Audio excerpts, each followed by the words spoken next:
যার জন্য আল্লাহ পাক ফিরদাউস রেখেছেন, মাকামে মাহমুদ রেখেছেন, যার সুপারিশ ছাড়া আমরা মনে হয় না জান্নাতে কেউ যেতে পারবো, অসম্ভব। যার সুপারিশ ছাড়া বিচার শুরুই হবে না কিয়ামতের মাঠে, হিসাব নিকাশ শুরুই হবে না, জান্নাত তো বহুত দূরের কথা। জান্নাতের দরজাও খোলা হবে না যিনি আগে না ঢোকা পর্যন্ত,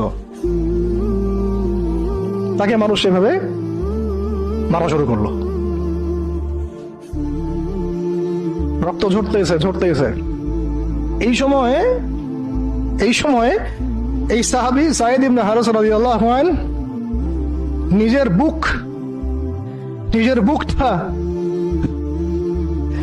বুকটা নবী সাল্লাল্লাহু আলাইহি ওয়াসাল্লামের সামনে এইভাবে দিয়ে দিয়েছেন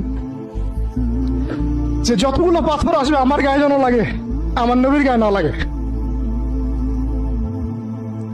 বুক যখন থেতলা হয়ে গেছে তখন পিঠ দিয়ে দিয়েছেন, ইয়া রাসূলুল্লাহ আপনার গায়ে একটা